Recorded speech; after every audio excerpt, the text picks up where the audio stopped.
What up, tribe? How we going today? Today I wanted to share a story about a lumberjack deep in the woods. Very solitary. He's in a very solitary environment. And this lumberjack wanted to bring the thunder back. But he was chopping the trees and he didn't understand why it was taking so long. Why was it taking so long? Well, it turns out this lumberjack spent too much time trying to chop the trees. This lumberjack spent too much time trying to chop the trees that his axe went blunt. And he kept trying to use it. He kept trying to use his axe while it was blunt. And so he's chopping away, you know. He's chopping away monotonously. But what he didn't realize was that you should spend most of your time sharpening your axe. Now in this metaphor, sharpening the axe can be seen as bettering ourselves. Now, a lot of people believe that hard work is the key to success. And while that may be true in some respects, that I think there's more to it than that. And that, you know, if you're chopping wood for 6 hours a day, you almost want to spend 4 hours sharpening your axe. And so you might ask, how do we sharpen our axes?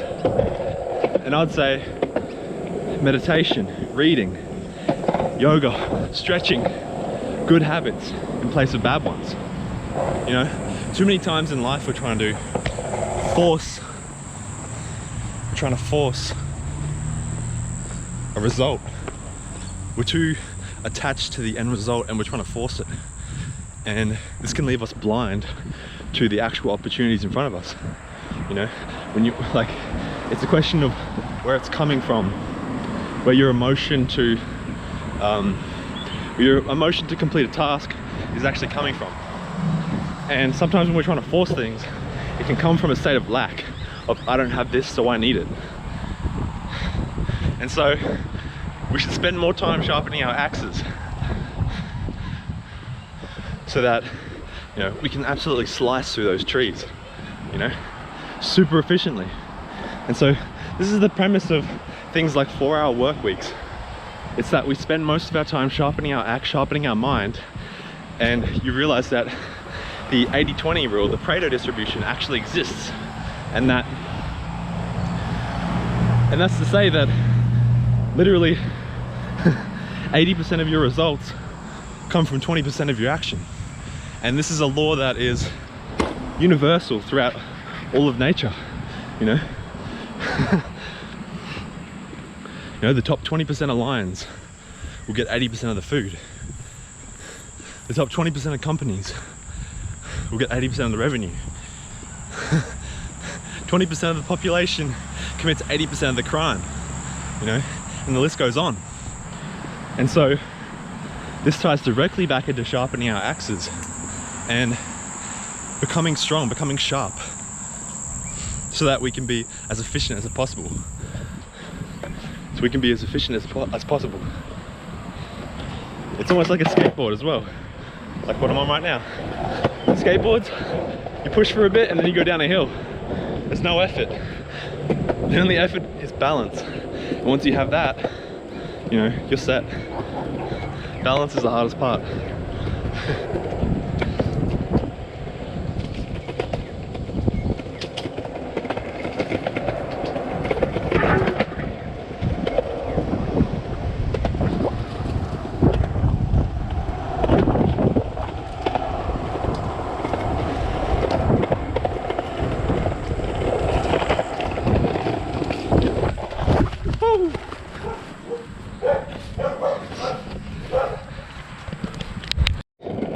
So yeah, if there's anything that you take out of this video, it's that efficiency comes when you sharpen your axe.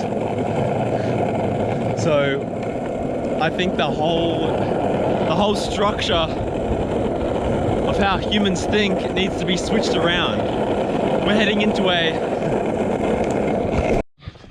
and so essentially humanity's heading into a paradigm shift where everything that we know is going out the window, essentially. And so, you know, I think soon enough people are going to realize that working 40 hours a week isn't quite sustainable.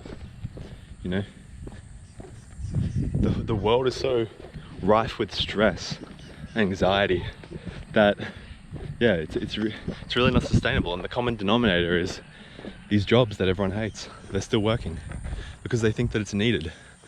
But really, this is down to discipline being taught wrong in schools. Essentially, discipline is something that's fun. Discipline is something that, you know, should be rewarding and fun, but it's taught the wrong way because school's pretty much designed to suck the fun out of everything.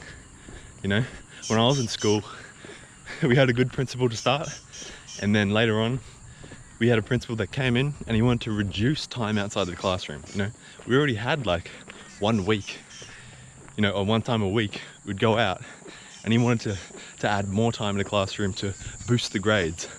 I don't think he understood the value of taking a break, of having fun, and what that can actually do for the creative juices. Sheesh, guys.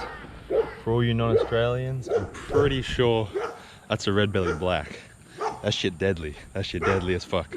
Sheesh. Lucky he's dead. You know, sad to see him go, but I wouldn't want to see him alive. Bro, this dog just needs a friend, man. This dog just needs someone to play with.